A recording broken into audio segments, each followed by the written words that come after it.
Assalamualaikum warahmatullahi wabarakatuh. Perkenalkan, nama saya Abdul Aziz dengan NPM 24351042. Baiklah, pada video kali ini saya akan melanjutkan pembacaan buku pemrograman web di bab 2, yaitu tentang semantik HTML dan accessibility. Yang pertama, the DOM, Document Object Model, peta hidup dalam halaman web. Banyak pemula yang salah kaprah mengira bahwa HTML yang mereka ketik di text editor adalah benda yang sama dengan apa yang dimanipulasi oleh JavaScript di browser. Kenyataannya, file HTML hanyalah sekumpulan teks mati yang berisi instruksi arsitektur. Sedangkan yang hidup di dalam memori browser adalah dokumen objek model DOM. Bayangkan file HTML-mu sebagai naskah skenario di film. Sedangkan DOM adalah panggung teater, tempat para aktor atau elemen untuk bermain, benar-benar berdiri, bergerak, dan berinteraksi secara live. Ketika browser membuat halaman, ia melakukan proses parsing untuk mengubah teks statis tersebut menjadi struktur pohon objek yang dinamis.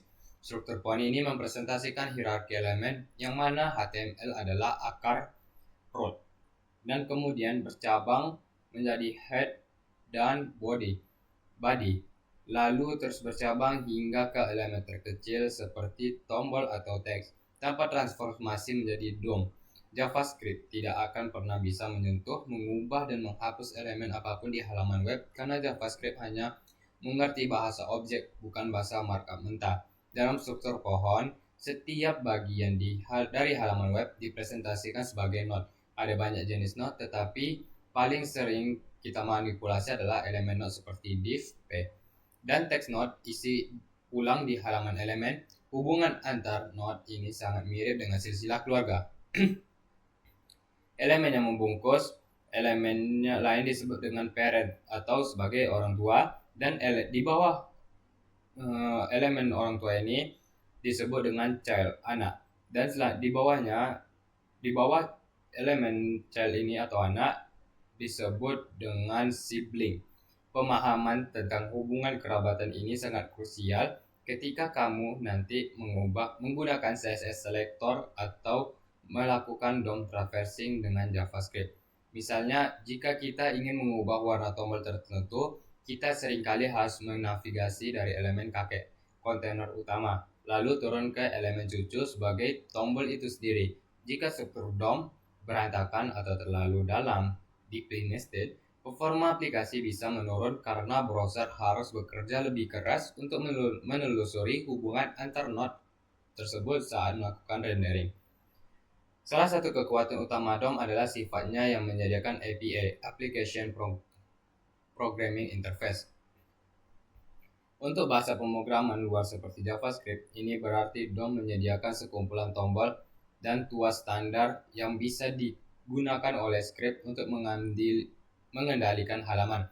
Properti seperti inner HTML, text content, atau metode seperti append child dan adds event listener adalah jembatan yang disediakan DOM agar logika pemrograman bisa mengubah tampilan visual. Tanpa API ini, halaman web hanya akan menjadi poster digital statis yang membosankan seperti di era web 1.0.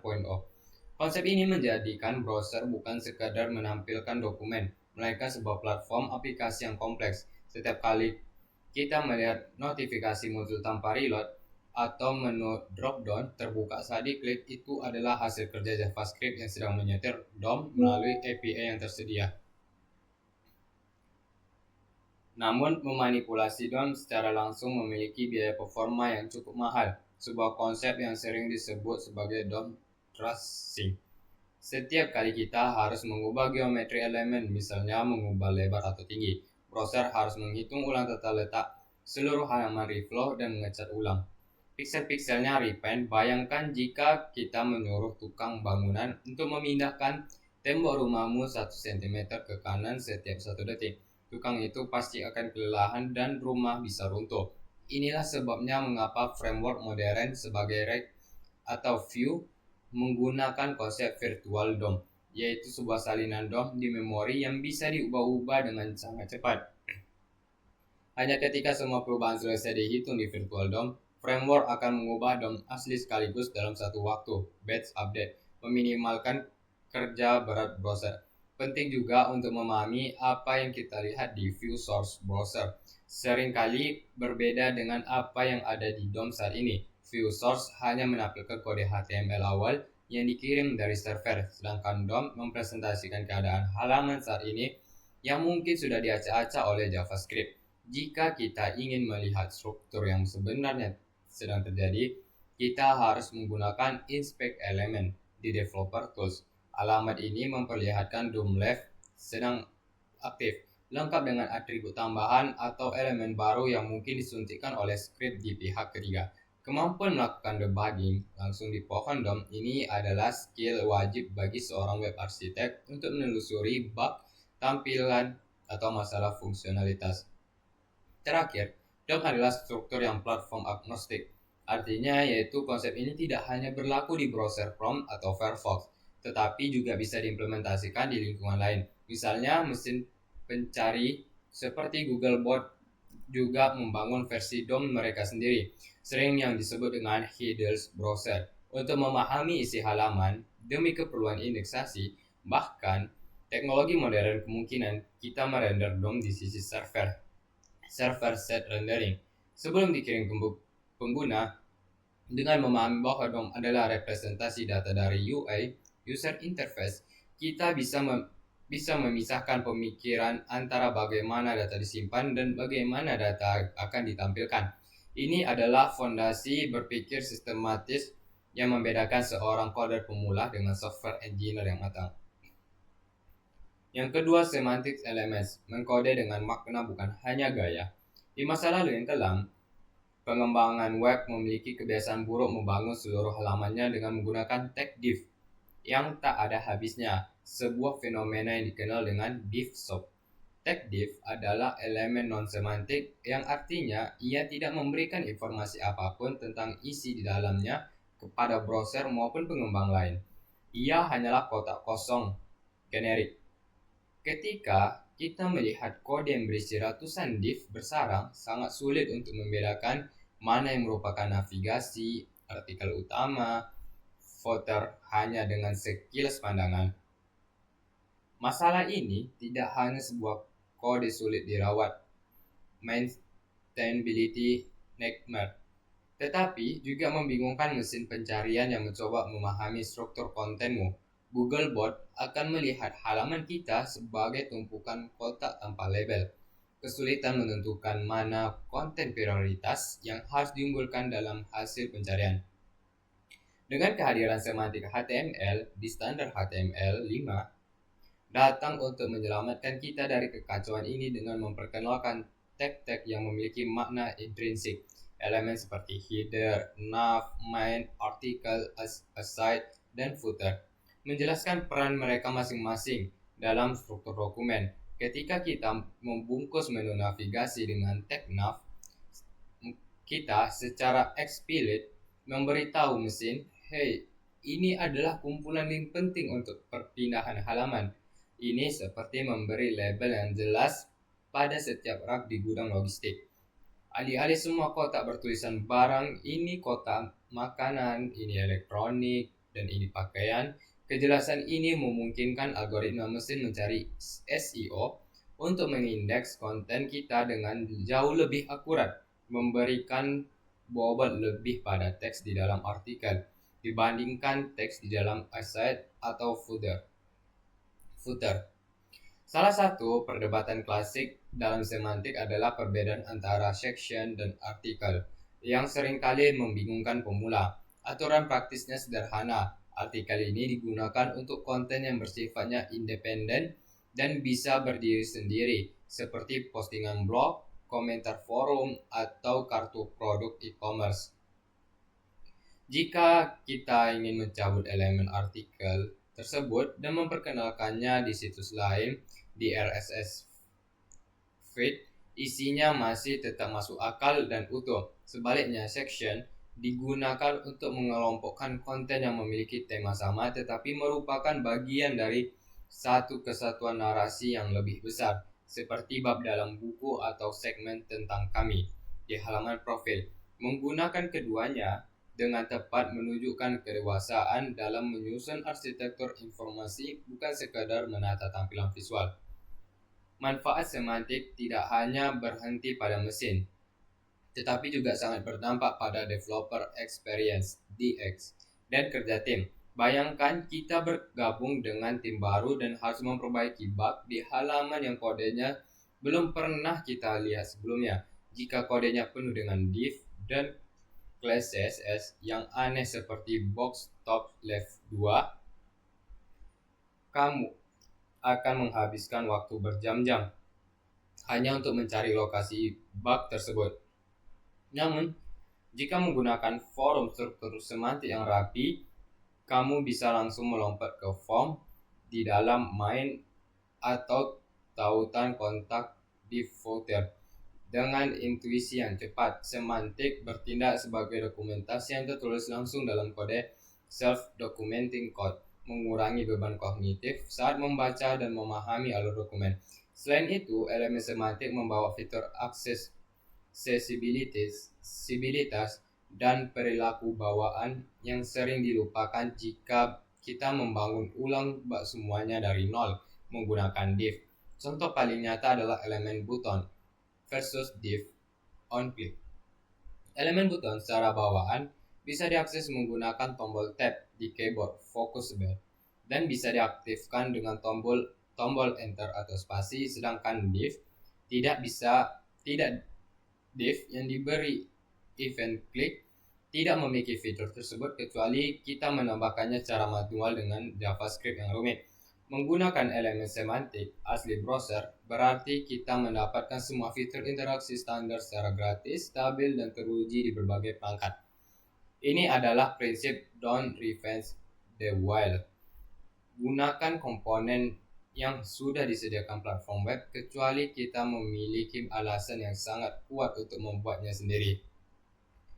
Kesimpulannya, menulis HTML semantik adalah bentuk profesional dan empati seorang web arsitek.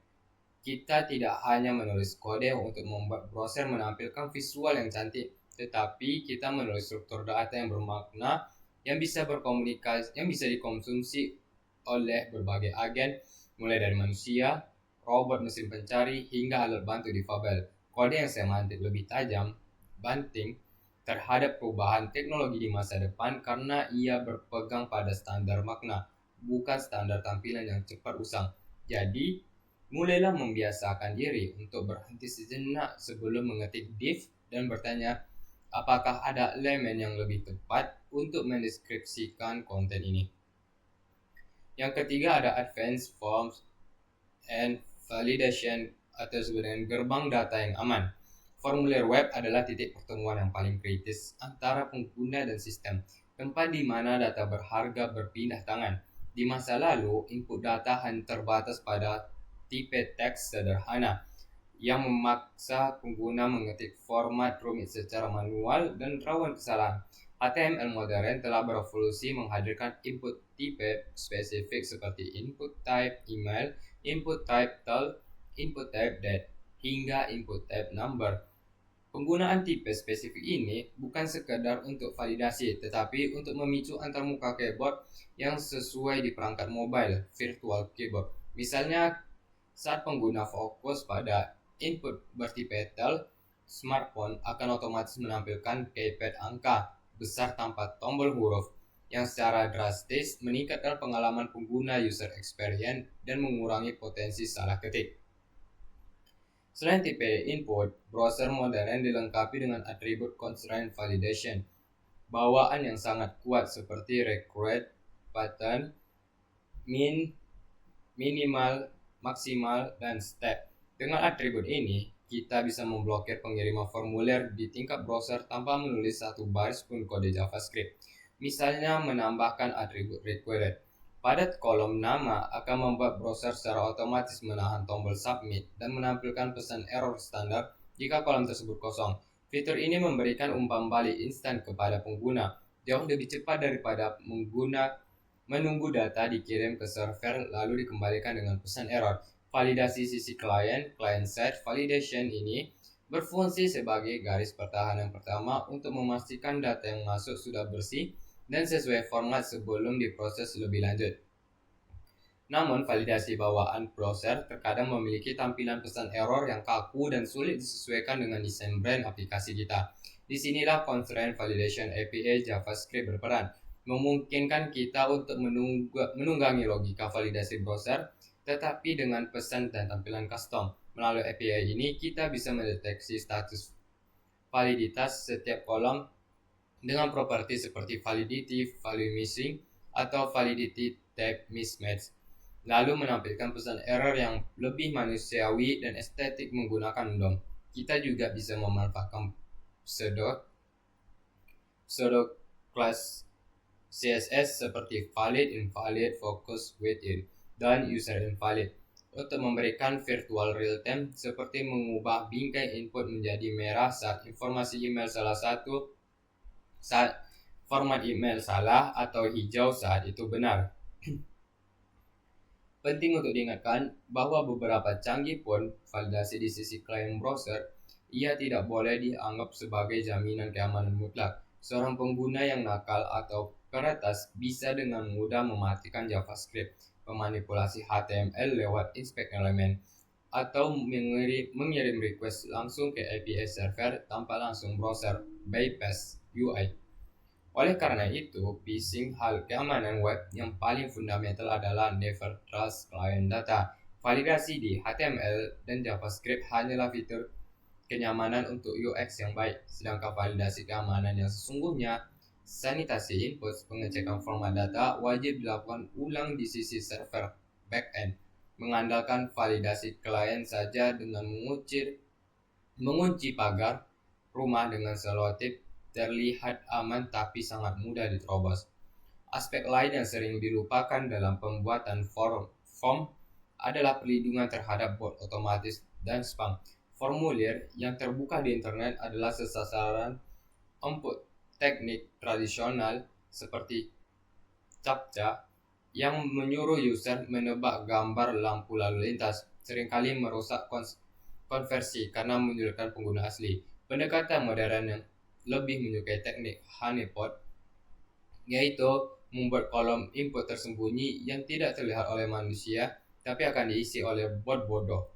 Jika kolom itu terisi, server akan otomatis menolak hal tersebut. Strategi ini menyeimbangkan antara keamanan sistem dan kenyamanan pengguna, memastikan bahwa manusia tidak dihukum karena kejahatan yang dilakukan oleh mesin. Terakhir yaitu desain formulir yang baik harus memperlihatkan aksesibilitas, terutama pengguna elemen label yang terhubung secara eksplisit dengan inputnya menggunakan atribut for dan ID. Klik pada teks label harusnya otomatis memindahkan fokus kursor ke dalam kolom input terakhir, sebuah fitur kecil yang sangat membantu pengguna dengan gangguan motorik yang kesulitan membidik kolom input kecil. Placeholder di dalam input tidak boleh menggantikan fungsi label, karena placeholder akan hilang saat pengguna mulai mengetik, membuat pengguna lupa apa yang harus diisi. Membangun formulir yang inklusif, aman, dan mudah menggunakan adalah seni tersendiri yang menggabungkan psikologi pengguna, desain visual, dan ketelitian teknis. Web Accessibility, jalan tol untuk semua orang. Web Accessibility atau yang sering disebut dengan A11Y karena ada satu huruf antara A dan Y sering kali disalahartikan hanya sebagai fitur untuk penyandang tunanetra. Padahal aksesibilitas adalah tentang inklusivitas universal yang menguntungkan semua orang termasuk saya dan kita.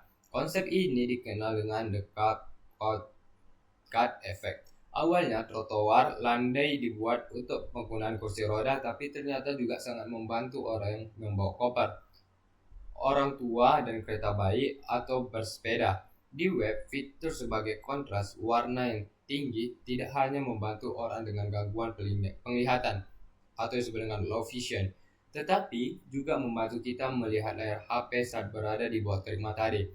Video dengan caption teks membantu teman tuli, tetapi juga membantu kita menonton konten di tempat umum yang bising atau di kantor diam-diam tanpa suara. Salah satu alat utama yang digunakan penyandang tunanetra untuk berselancar di internet adalah screen reader, pembaca layar. sebuah software yang membaca isi laman web secara linear dari atas ke bawah, berbeda dengan mata kita yang bisa memindai scan halaman secara acak dan fokus ke bagian penting. Screen reader memproses informasi secara berurutan. Disinilah struktur HTML yang benar menjadi sangat vital.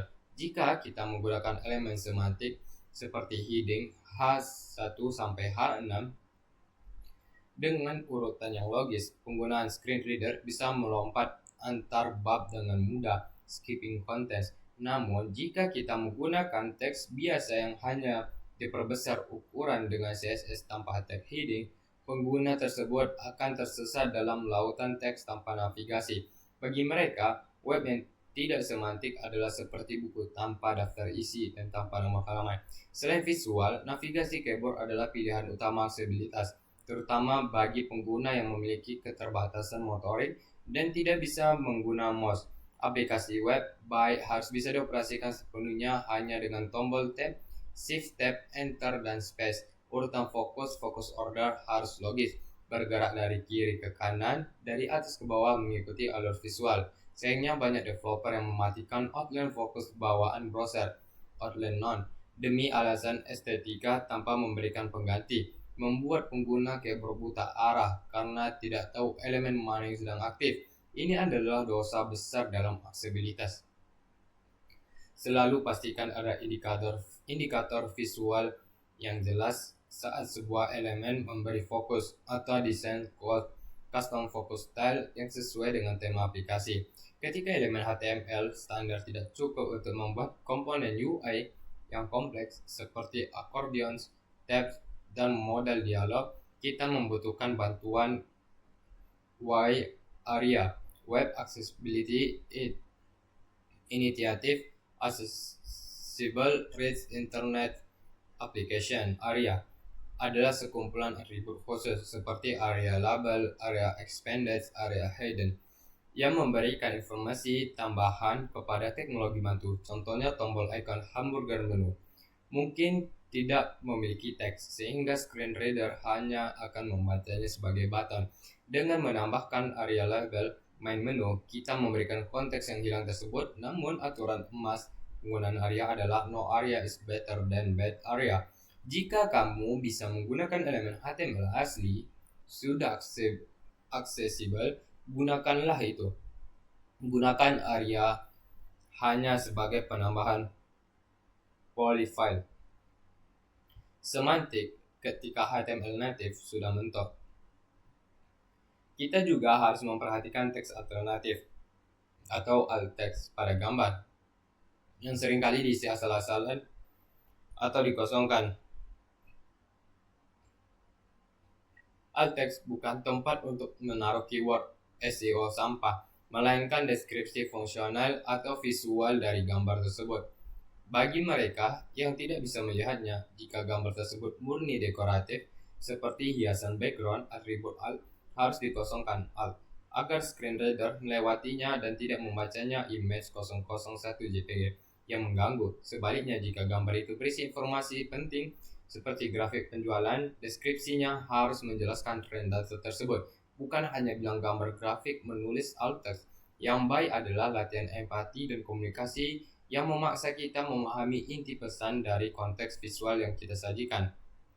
Aksesibilitas bukan lagi sekadar himbauan mortal, tetapi sudah menjadi persyaratan hukum di banyak negara maju dan standar wajib perusahaan global. Mengabaikan A11Y berarti menutup pintu bagi sekitar 15% populasi dunia yang memiliki disabilitas, yang merupakan potensi pasar yang sangat besar. Lebih dari itu, situs yang aksesibilitasnya biasanya memiliki kode yang lebih bersih, performa yang lebih ringan, dan peringkat SEO yang lebih baik karena Google sangat menyukai konten yang terstruktur, terapi.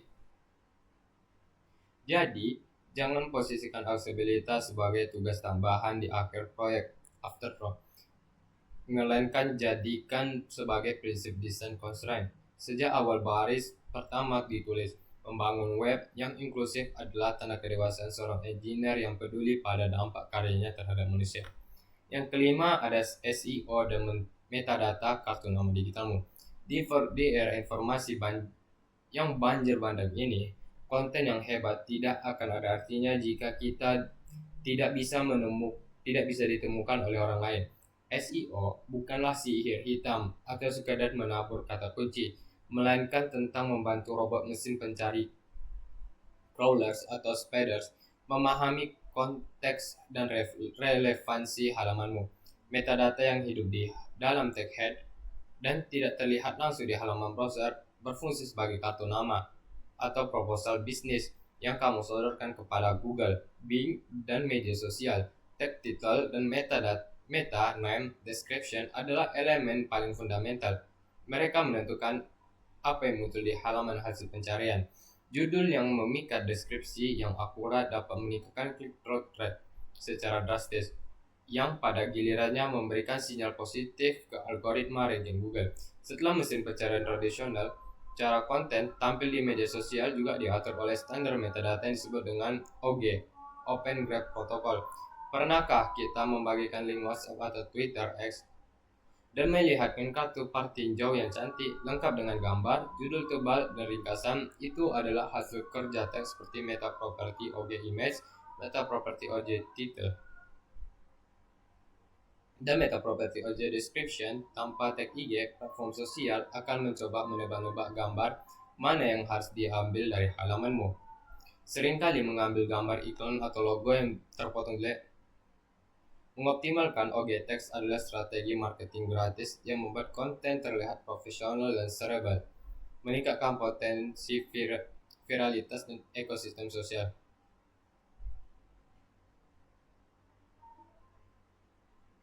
Untuk level lebih tinggi, kita menggunakan struktur data dan skema OR. Biasanya dapat format JSON, LD JavaScript, Object Nation for Linked Data. Ini adalah cara kita memberikan kunci jawaban langsung kepada mesin pencarian tentang isi data kita. Alih-alih membiarkan Google menebak bahwa angka 4.5 di halaman adalah rating produk, kita membungkusnya dengan skema JSON yang secara eksplisit berkata ini adalah produk harganya sekian, ratingnya 4,5, dan stoknya tersedia. Hasilnya Google dapat menampilkan rich snippet di hasil pencarian seperti bintang, rating, harga, dan resep masakan. Masakan yang langsung muncul tanpa user perlu membuka website. Tanpa visual yang menonjol, ini memberikan keunggulan kompetitif yang luar biasa dibandingkan kompetitor yang hanya menampilkan teks biru standar. Metadata juga mencakup instruksi teknis untuk robot melalui file robots.txt dan teks meta name robot. Kita bisa mengontrol halaman mana yang boleh diindeks dan mana yang harus disembunyikan, seperti halaman admin atau hasil pencarian internal. Konsep conical URL, link rel conical, juga sangat penting untuk mencegah masalah di publikasi konten. Jika sebuah artikel bisa diakses dengan 3 URL berbeda, misalnya karena parameter tracking marketing, Google mungkin akan bingung mana yang asli dan membagi nilai rankingnya. Dan Conical memberitahu Google, abaikan yang lain. Ini adalah versi original yang harus kita ranking. Ini menjaga otoritas halaman agar tidak terpecah. Jangan lupa kaitkan erat antara SEO performa yang diukur melalui core website vitals. Metadata seperti metaname, viewport sangat krusial untuk memberitahu browser bagaimana mengatur skala halaman di perangkat mobile, yang kini menjadi faktor ranking utama. Google tidak hanya menilai apa isi konten kita, tapi juga seberapa nyaman pengguna sangat mengkonsumsinya. Halaman yang lambat, bergeser-geser saat dimulai, atau tidak responsif dan akan dihukum turun peringkatnya. Oleh karena itu, optimal teknis di bagian head seperti preloading fonts atau DNF prefix juga menjadi bagian dari strategi SEO modern. Kesimpulannya, SEO dan metadata adalah jembatan yang menghubungkan kode teknis dengan audiens manusia. Kita bisa membangun aplikasi web paling canggih dengan teknologi terkini, tapi jika mesin pencari buta terhadapnya dan media sosial gagal menampilkan dengan baik, aplikasi kita akan menjadi kota hantu. Seorang web arsitek harus memandang kode HTML tidak hanya sebagai visual untuk browser, tetapi juga sebagai alat komunikasi data ke seluruh ekosistem internet. Metadata terstruktur rapi adalah investasi jangka panjang yang memastikan karya kita mendapatkan perhatian dan lalu lintas pengunjung yang layak ia dapatkan. Yang keenam, integritas keislaman, inklusivitas, dan kejujuran struktur. Dalam Islam, menulis kode bukan sekadar instruksi kepada mesin, melainkan bentuk komunikasi yang harus dihadapkan oleh prinsip Qaulan sadida, perkataan yang benar atau lurus, sebagaimana Allah memerintahkan dalam surat Al-Ahzab ayat 70 untuk mengucapkan perkataan yang benar. Seorang pengembangan web mengamalkan ini melalui semantik HTML, menggunakan elemen yang tepat sesuai fungsinya, misalnya dengan button untuk tombol dan div sebagai manipulasi adalah bentuk kejujuran struktural. Kita menempatkan sesuatu pada tempatnya. Wadu say'in fi mahallihi, yang merupakan definisi dari keadilan. Membiarkan browser atau screen reader kebingungan karena kode yang tidak semantik adalah bentuk kezaliman kecil terhadap pengguna yang membutuhkan kejelasan informasi. Fokus utama bab ini adalah web accessibility as a 1Y dalam manifestasi teknologi dari prinsip Ar-Rahman, kasih sayang, dan kepedulian terhadap kaum yang lemah. Islam sangat memuliakan penyandang disabilitas, sebagaimana diabadikan dalam surat Abasa yang menegur Nabi Muhammad SAW karena berpaling sejenak dari Abdullah bin Ummi Maktum, seorang sahabat tunanetra. Dalam konteks digital, membuat website yang tidak bisa diakses oleh pengguna tunanetra yang menggunakan pembaca layar atau pengguna dengan keterbatasan motorik yang hanya menggunakan keyboard adalah bentuk pengabaian modern yang harus dihindari. Penggunaan web yang inklusif adalah implementasi hadis, sebaik-baik manusia adalah paling bermanfaat bagi manusia lain. Bermanfaat bagi semua manusia tanpa memandang keterbatasan fisik mereka. Upaya menerapkan validasi formulir dan penanganan error yang baik sejalan dengan kaidah fikih izalatul darar.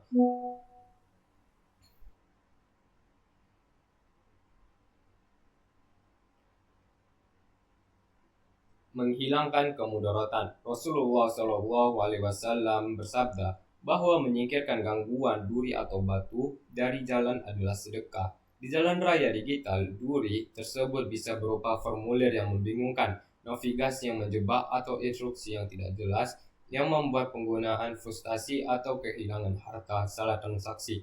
Dengan merancangkan antarmuka yang memvalidasi input secara santun dan membimbing pengguna menghindari kesalahan, kita sedang menyingkirkan duri digital yang insya Allah bernilai sedekah karena memudahkan urusan saudara kita. Selain itu, penggunaan metadata SEO yang etis berkaitan dengan prinsip tabdik, menyampaikan, dan siddiq jujur. Metadata adalah wajah konten kita di mesin pencarian dan media sosial. Seorang muslim dilarang melakukan tadlis, penipuan kualitas, dan gharar, ketidakjelasan, dengan membuat judul clickbait atau deskripsi meta yang tidak sesuai dengan isi konten hanya demi traffic.